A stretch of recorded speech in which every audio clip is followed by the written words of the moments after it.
جس کے یہاں میت ہو جائے نا، اس کے ایک ایک سے تعزیت کرنی ہوتی ہے. خاندان کے اہم افراد، مرد عورت کی تعزیت نہ کرے، اجنبی اجنبیہ سے تعزیت نہ کرے، اور تعزیت مل کر کرنا یہ مفید ہوتا ہے. اب یہ کہ اسٹیکر کے ذریعے تعزیت بالکل لیٹسٹ ٹیکنالوجی آگے نکل گئی.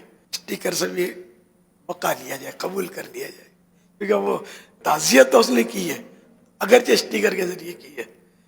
اور زیادہ دلجوئی کا باعث بعض صورتوں میں مل کر ہی ہوتا ہے، لیکن کوئی مصروف ترین آدمی ہے یا اس کی کوئی مجبوریاں ہیں اور یا ملنا دشواری ہے، تو فون پر یا صوتی پیغام، وائس میسج کے ذریعے تعزیت کی جائے.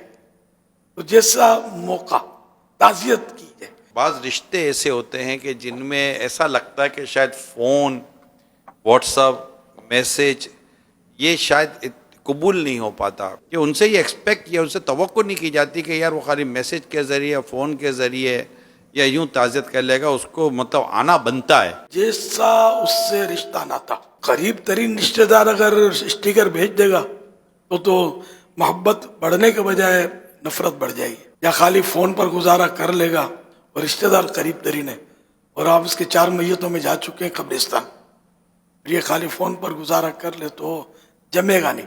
تعزیت نہ کرنے سے بڑا بعض اوقات مطلب ہے کہ دل ٹوٹتا ہے آدمی کا، اور تعزیت کرنے سے بہرحال اس کو تسلی ہوتی ہے، اس کو مطلب ہے کہ ایک خوشی حاصل ہوتی ہے.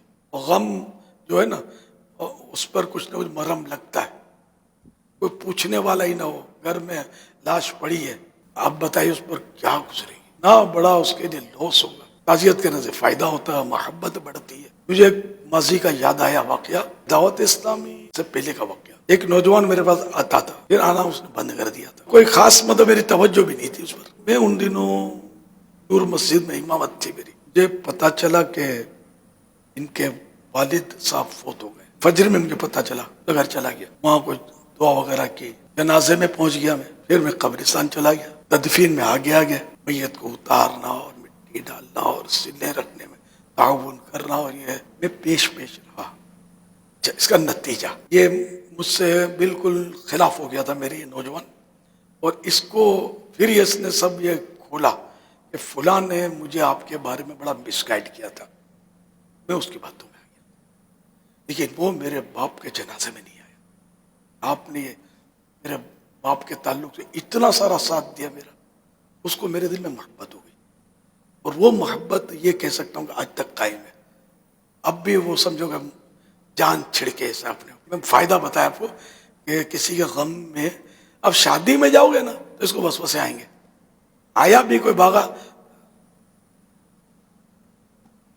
کھانا پینا ہوتا ہے نا، مال کھانا ملتا ہے، اتنا امپریشن نہیں پڑتا جتنا میت میں.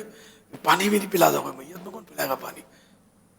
پھر یہ آدمی بھاگ دوڑ کرے نا، اس کی میت کے تعلق سے بڑا فرق پڑتا ہے. اسی طرح مریض کے لیے آدمی بھاگ دوڑ کرے نا تو وہاں کھانا نہیں ملتا، پانی بھی نہیں ملتا. بھاگ دوڑ کرے، مقصود رضا الہی ہو. میرا شروع میں یہ اس طرح کا بھی انداز تھا کہ جیسے نکلا کہیں لوگ دری بچھا کر بیٹھتے ہیں اور جمع ہوتے ہیں تعزیت کے لیے. میں جیسے کبھی ایسا بھی ہوا ہے کہ میں بیٹھ گیا، دری بچھی ہوئی ہے، دیر تھوڑا آگے پیچھے دیکھا کہ کس کا انتقال ہو، اس کی ماں کا.